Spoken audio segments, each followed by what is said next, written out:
I am being forced to marry a man in a coma, and I have never even met him. Wayne's family will give us $5 million in exchange of marrying Wayne. Ellie stares at her reflection in the mirror. It's her wedding day. She should be blushing and bubbly and filled with joy. Instead, there's a feeling of dread pooling in the pit of her stomach. Why are you just sitting there? Hurry up. You are going to be late.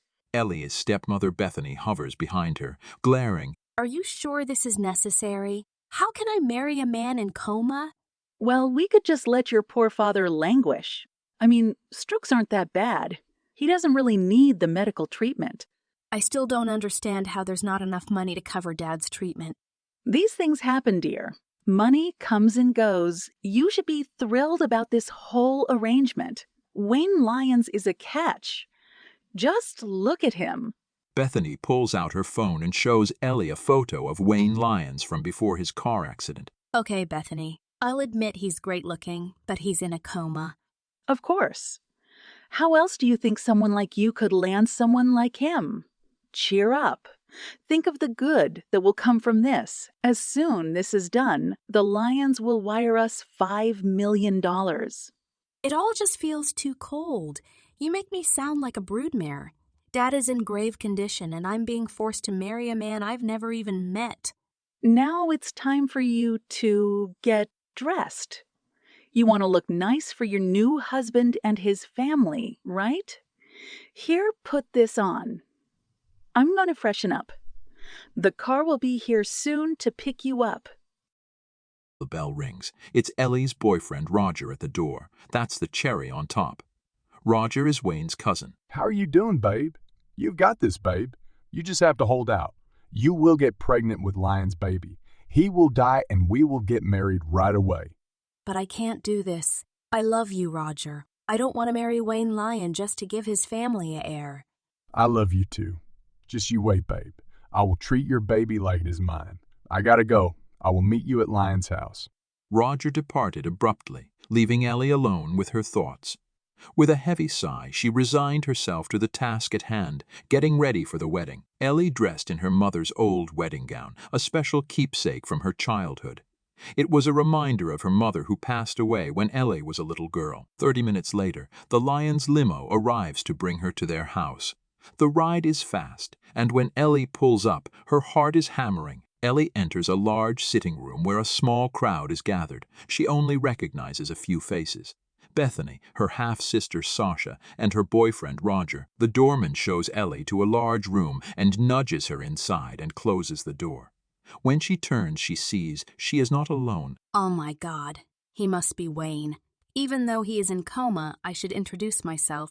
In the far corner, a handsome man lies hooked up to beeping machines. Ellie crosses the room and stands at his bedside. He looks so peaceful, like he is just taking a nice nap. My name is Ellie, and I guess we are about to get married. The door squeaks open. Ellie turns. A tall man with a briefcase steps into the room. Hello, Miss Ellie. I am representing the Lyons as their attorney, and I'd like to discuss a few necessary legal formalities. Your cooperation in this matter is greatly appreciated. Ellie takes the papers and reads through them. $5 million in exchange for marriage and an heir. Ellie signs the papers and hands them back. Well, congratulations, Mrs. Lyons. Wishing you a happy married life. I hope this will work out for both families. He nods and leaves. Ellie is alone with her new official husband. Congratulations, Wayne. You have just married a woman you have never met before. Ellie takes Wayne's hand and squeezes it.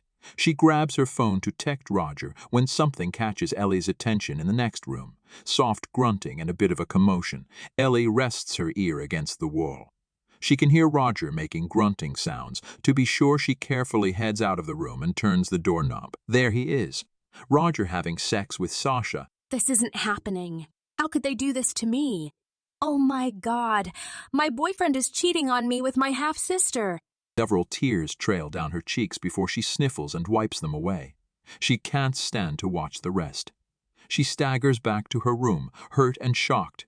She turns to her husband in coma on the bed. I wonder what Wayne would say about all this. Well, at least he would be a more faithful partner than his cousin.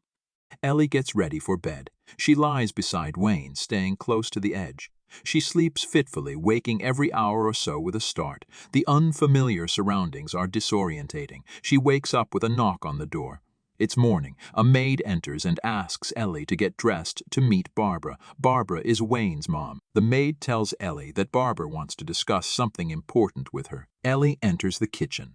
Barbara is seated at the kitchen table, hands folded and looking impatient. Morning, Barbara. I am so sorry that I kept you waiting. I suppose I overslept.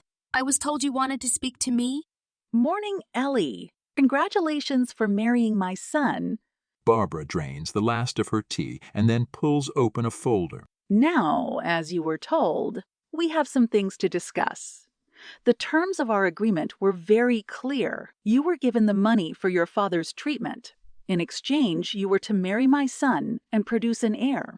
You will be artificially inseminated in a reasonable time frame to keep with the terms. You will also be expected to conduct yourself with dignity. I have signed your papers, and I agree to all your terms. With a condition of my own. I expect to be treated with respect. You bought my womb, but you didn't buy me. If this is going to work, you need to stop ordering me around like the house staff. Barbara watches Ellie for a moment before cracking the smallest hint of a smile. I think my Wayne would have liked you. You are feisty. In this family, you are going to need it. Ellie returns to Wayne's room to keep him company. The maid enters. Good afternoon, Madam Ellie. I'm here to massage Mr. Wayne's muscles. The doctor has advised about providing Mr. Wayne with a nightly massage to prevent muscle atrophy while he is in coma. Good afternoon. As Wayne's wife, I will take over this task starting today. You can perform other tasks in the house. I will take care of Wayne. The maid looks unhappy about this response from Ellie. She leaves. Ellie starts giving Wayne the massage and starts talking to him. You know I have been feeling sorry for myself over this situation, but you got a bad deal too. Your accident and coma wasn't fair. I am sorry you had to marry someone you didn't know. Life can be unpredictable, and we often find ourselves in situations we didn't anticipate. I wanted to marry my soulmate. It's possible to find love, connection, and happiness in unexpected places. Ellie gets the urge to kiss Wayne. She feels ridiculous for discussing her life with a man in a coma and even more ridiculous for kissing him. Still, she hesitantly leans towards Wayne, stopping mere inches from Wayne's lips. She kisses Wayne for a brief second, brushing her lips across his lips. She imagines what it would be if Wayne kissed her back. Ellie breaks the kiss and moves away, but something catches her attention. Wayne's eyes are open. His thumb is twitching. She stares at him and hears the smallest hint of a whisper. Who are you?